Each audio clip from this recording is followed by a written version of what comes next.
Hello mga ka-corner! Magandang hapon po sa inyong lahat. Kagigising ko lang, maglalakad kami ngayon ni Bella. Napakaganda po ng panahon today. Medyo malamig pa ho, pero maganda na ho. Ang katanungan po natin for today is kung pwede bang magtrabaho ang isang tourist visa. Ang sagot po dyan ay hindi po talaga pwede. Hindi po ina-allowed ng government ng Canada na magtrabaho ang isang tao while he or she is on her or his tourist visa. Bawal po talaga dito yan. Pag nahulihan po kayo, pwede po kayong makulong.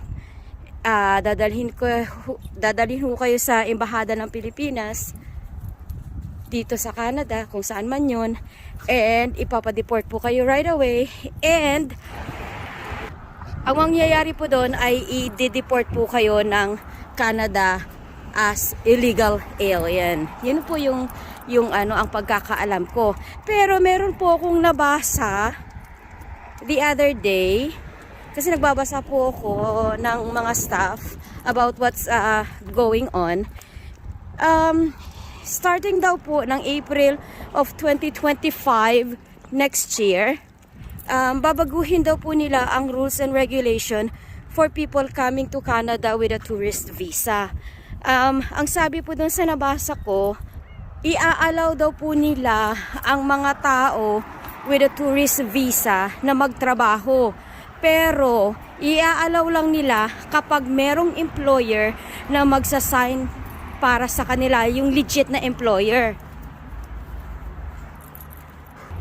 And then, ang mangyayari po nun is pupunta kayo sa Canadian Immigration dito sa Canada, pag nandito na po kayo, at babaguhin lang daw po ninyo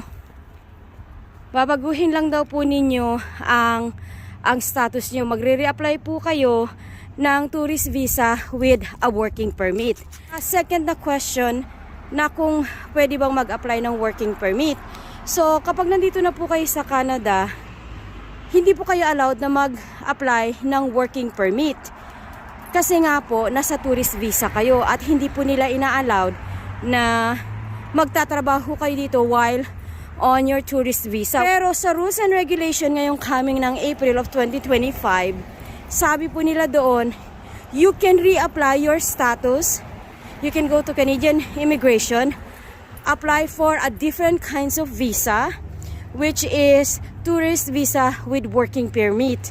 Isa na lang po yun. Hindi po katulad ngayon na tourist visa, and then kung mag-apply ka ng working permit, you have to go back sa Pilipinas para mag-reapply ulit for a working permit. Hindi po talaga ina-allow dito ang magtatrabaho kasi ang number one po doon is, come on Belle, let's go. Nagbabayad po kasi ng mga taxes. Ang nangyayari po kasi sa tourist visa, yung ibang mga Pilipino na nandito, tumatanggap sila ng trabaho, high risk po.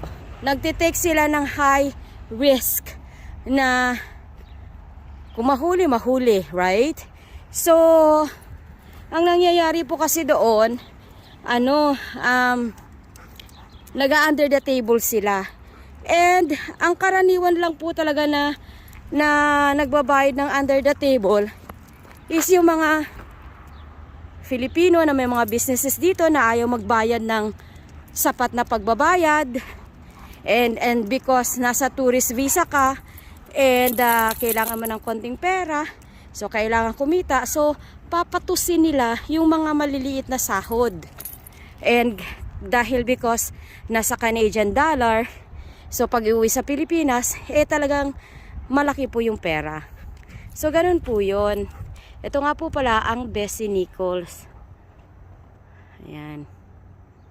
Ito yung public school dito. Katatayo lang din po nito kasabay ng Sister Anata. Malaki po to. Hanggang grade 9 din po to. So, sana po naintindihan nyo po yung explanation ko. Nandito pa rin po kami sa school ni Bella kasi pupunta po kami doon sa ground niya. So, yun nga po, hindi po talaga pwede. Pero hintayin nyo po sa April 2025 pag lumabas na po yung bagong agenda or bagong rules and regulation for people that are on tourist visa and wanted to work when they come here to Canada. Kasi, ang sa pagkakaalam ko po, mas madali po ata ang mag-tourist visa kaysa mag-apply ng working permit. Lalo na po ngayon na marami pong restriction na ginagawa po ang Canada. So, kaya po dapat na na kung meron ho talaga kayong gustong malaman and kailangan ho na i-check nyo po ang Canadian Immigration, yung website po nila. Para sa ganun, hindi po kayo ma-shock sa mga gagastusin at mga qualification. And may nagtanong nga po pala sa next vlog about po sa mga fraud pag mag-apply po dito sa Canada. Gagawin ko po yon sa next day off ko. Of course, kasama ko pa rin po si Belle. Yan si Bella. Dito po kami sa ground. So, hopefully you guys like this video. If you guys are not subscribed on this channel, please don't forget to subscribe. And don't forget to hit the notification bell so you guys don't miss any of our video. There you go. Pagod na. Anyhow, thank you guys for watching. Have a blessed day, everyone. And may the good Lord bless us all. Thank you guys again for watching and see you guys on my next video. Bye for now.